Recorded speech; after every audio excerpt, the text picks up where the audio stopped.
Good evening. My name is Randy Humbert, and I am coming to you as the Fit Politician. I wanted to talk to you a little bit about what I want to do and what I want to see in 2017. As you know, this past election, a lot of people were very disappointed in the results. I was too. But that doesn't mean that we stop working, and that doesn't mean that we get down on ourselves and we wait for 4 years to get involved in a campaign or get involved in an organization. Because what we have to do now more than ever is be vigilant about making sure that our leaders are listening, making sure that the people in Washington are paying attention to our concerns. I know out there that people are divided more than they ever have been before. Republicans have their wedge issues, Democrats have their wedge issues, and both sides can't seem to come to an agreement on many things at all. But here's what I know. I know that I am a middle-class boy from a small town named Raymore, Missouri. I know that I have had those times where I wasn't sure when the rent was going to be paid. I didn't have it. I've walked through a store and only been able to buy essentials because I didn't have enough money to splurge on myself.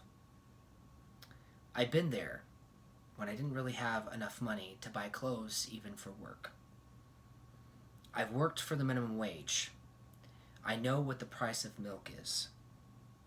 And I know that in America today, there are families, whether they vote Democrat or Republican, who are concerned about the cost of childcare. There are Democrats who are working for the minimum wage and Republicans working for the minimum wage.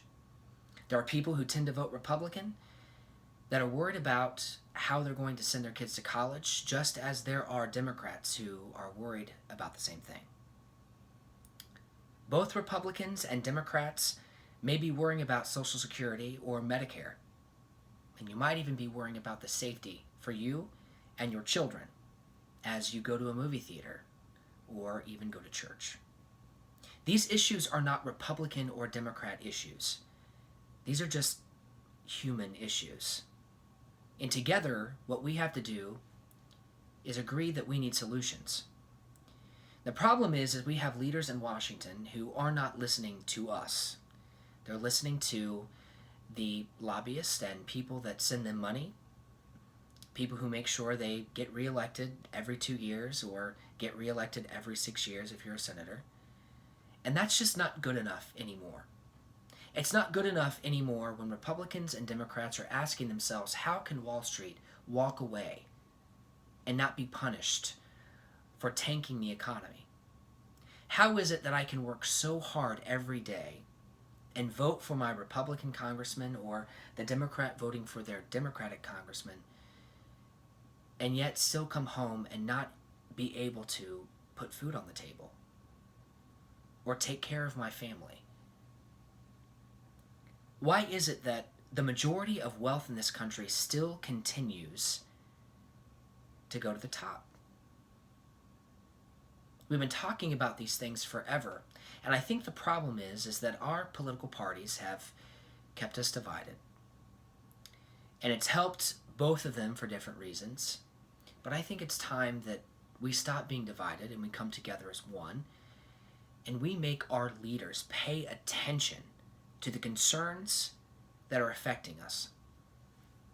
We just voted for a president who promised to be our voice. He promised to be the president of everyone, as he said on election night.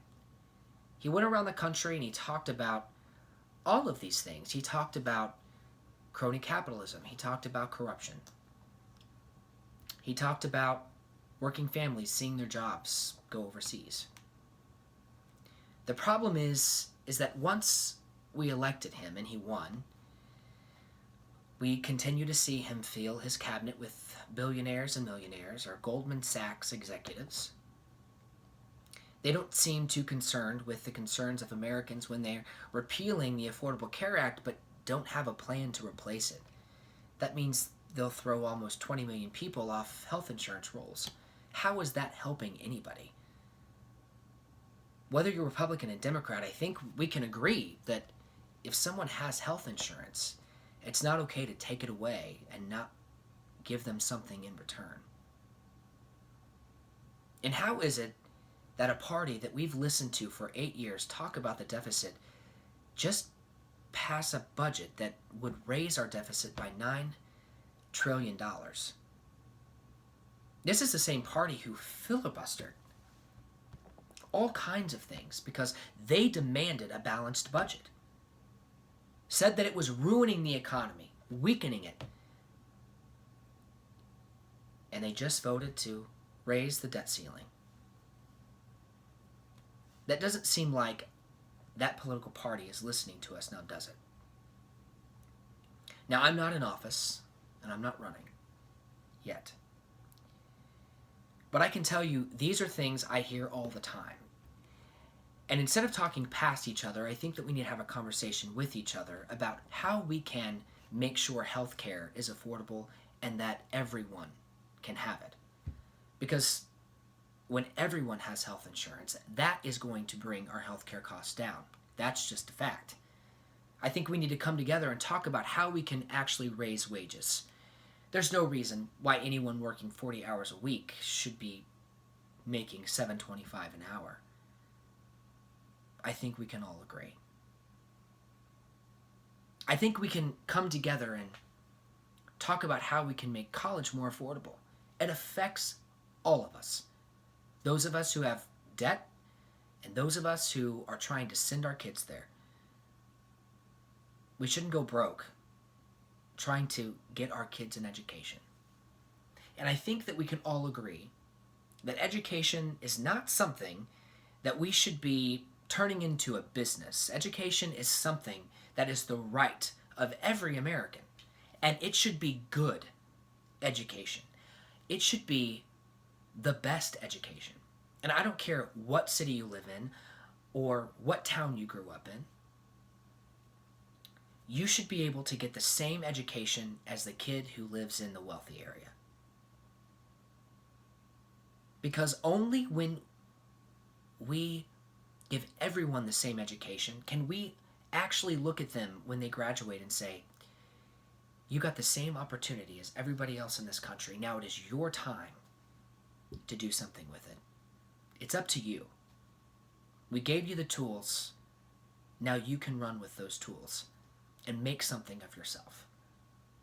But we can't say that to our kids graduating high school when not every high schooler got the same level of education. So for me, these aren't Republican or Democratic issues, and I'm going to try to not talk about them in that way. I'm going to talk about them as human issues, as American issues, because we are all Americans first, and all of these things concern the majority of Americans. And if it is us that has the power, if we really do, if it is us that are paying our taxes, paying our congressmen, congresswomen a very good wage, and giving them free government health insurance, it's time they start listening to what we have to say. So I'm asking you to join me and others like me who are ready to take our country back for real this time and put the power back where it belongs, with us. And make sure that Congress knows where we stand and that Congress doesn't do anything without our approval. Thank you for watching this video. If you liked it, push like. If you want to share, please share. And stay tuned for many, many more videos, get out the vote efforts, and voter registration drives. We'll be doing a lot of that here lately. It's time that we all got involved. Pick up a clipboard and knock on a door. Thank you again. Good night and good luck.